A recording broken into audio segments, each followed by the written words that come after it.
This is Dave Fleming at the Ingenuity Lab. Welcome to another episode of Lifework, a podcast that explores ideas and insights at the intersection of who you are and what you do, your life work. Well, in episode 6 of the Lifework podcast, we looked at the critical element of margin. Why margin in life helps to breathe meaning and purpose into our life work. And I won't go back over everything that we considered in episode 6. Take a look at that. I'm going to move right to something you can do to breathe margin into your life, into your work, because that's where the meaning is. We have to insert meaning into life. We have to make sense of life. And that requires time to think. As Blaise Pascal once wrote, all humanity's problems stem from an inability to sit quietly in a room alone. Wow. Just chew on that for an hour alone in a room. We need time to recalibrate, to have meaningful conversation. And I'm talking about at work too. I'm not talking about, on a Saturday afternoon with 3 friends. I'm talking about at work. The best organizations I've ever had the privilege of coaching and working with saw humanity and the need for people to express their humanity as part of the job, not something you check at the door. So we need time, we need margin, we need space. And one of the things that will help you find margin is by looking at places where you have margin robbers. Where is margin in your life getting stolen away from you? And the one I want to consider for a few minutes here today is your schedule. Do you schedule your days in such a way that there's no margin? You're moving from one meeting to the next without any time to think, without any time to recalibrate, without any time to simply stop for a few moments. Research is pretty clear that after about 90 minutes, we need a break. And what I find interesting is most of us figure out ways to take those breaks, whether we know we're doing it or not, because our brain is wired to need breaks, to need margin, to clean itself up. It's a muscle that's being used all day long, and toxicity builds up in our brains, and we need time to flush that out. That's why sleep is so important. But there are things during the day we can do, and margin is one of those things we can do to refresh ourselves to continue on during the day. So how do you schedule your days? And I understand that some of you may not feel like you have full control of your calendar because of the work you do or the organization you're a part of. But I will also say this: most people have more control over their schedule than they want to admit. And there are ways to breathe margin into even a full plate of a day, of a week, of a month. There's a lot of time that I've seen in my 30 years of being in organizations, working in organizations, and coaching organizations where people waste time,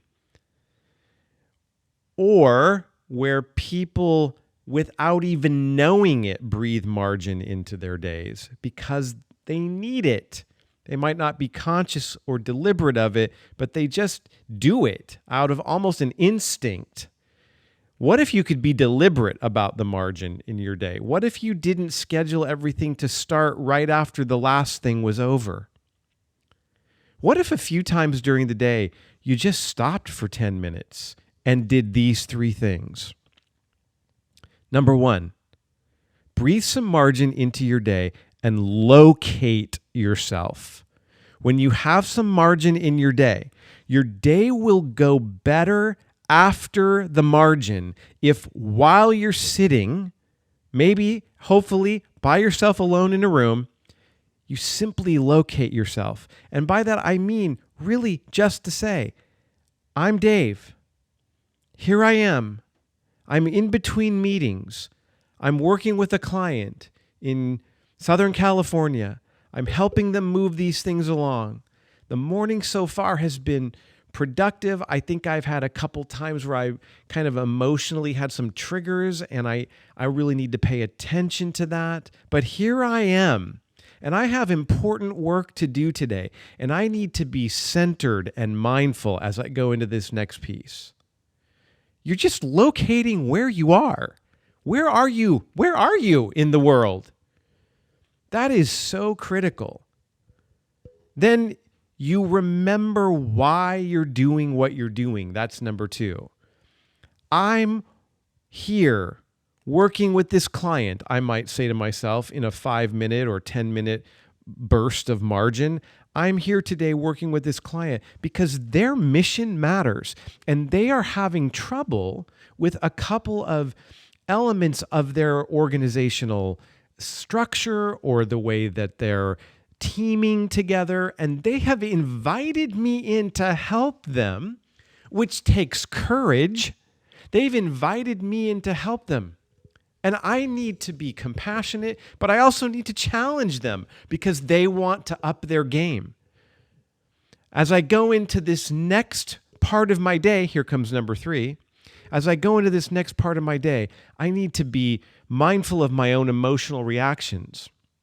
I need to remember that there will be 3 people in the next meeting that I'm in for the next couple of hours that I've been triggered by in the past. And I don't want to unnecessarily put something on them that will diminish the quality of the relationship. They're doing what they can in this moment, and maybe this is a hard meeting for them as well. And I want to be compassionate, but I also want to help them move forward in a way that challenges them but doesn't overwhelm them. Whoa! Now, I took about 2.5 minutes of the podcast to just show you, what if you did that during your day? What if you located yourself or relocated yourself, remembered why you're doing what you're doing, and readied yourself for the next element in your day? What if you did that 3 times? What if you took just 5 minutes every day to ready yourself for the next element of your day? What if you took 10 minutes out of your day to just do the exercise that I just went through, where you locate, remember, and ready?